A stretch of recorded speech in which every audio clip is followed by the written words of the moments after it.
अस्सलाम वालेकुम फ्रेंड्स, मैं हूं आपका दोस्त मोहम्मद सजाद और आप देख रहे हैं YouTube channel and Facebook page काला तितर खुशाब ग्रुप। फ्रेंड्स, आज मैंने अपने तितर को धूप पर निकाला है। बहुत दिनों बाद जो है आज जो है वो धूप मतलब क्लियर किस्म की धूप है, हवा शवा ठंडी नहीं चल रही। तो मैंने अपने परिंदे को थोड़ा धूप लगवाने के लिए निकाला हुआ है धूप पर बाहर।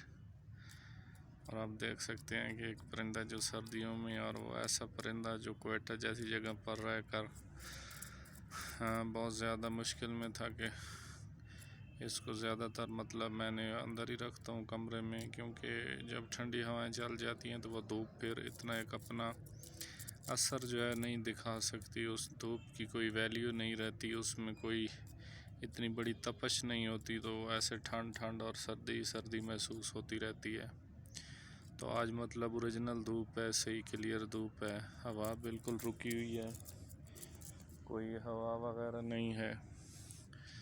तो देखिए माशाल्लाह से परिंदा मेरा जो है ये बहुत खुश हो रहा है और मिट्टी में खेलने की वो कोशिश कर रहा है बेचारा। लेकिन मिट्टी तो मैं इसको नहीं दे सकता हूँ, क्योंकि दोपहर का टाइम ही वो ऐसा टाइम होता है कि जिसमें थोड़ा सा बंदा अपने परिंदे को धूप लगवा सकता है। फिर सर्दी तो बहुत ज़्यादा ही होती है। ये डखनियों का जोड़ भी मैंने निकाला हुआ है आप लोगों के सामने। पट्ठे जो हैं पिछले दिनों इन्हीं जोड़ में से मेरे एक पट्ठे को जो है वो फालज अटैक कर गई थी। तो अभी मैंने माशाल्लाह से नुस्खे इसको देकर, दवाइयाँ वगैरह देकर बिल्कुल ही फिट कर लिया है। और ये काले का पट्ठा है। तो धूप बहुत ज़रूरी है परिंदों के लिए आप लोगों के। हाँ, तो बहुत आसानी है। पंजाब के कुछ अज़ला, कुछ एरियाज़ ऐसे हैं जहाँ पर मतलब ये 1-2 माह के लिए जो है वो परमानेंट ही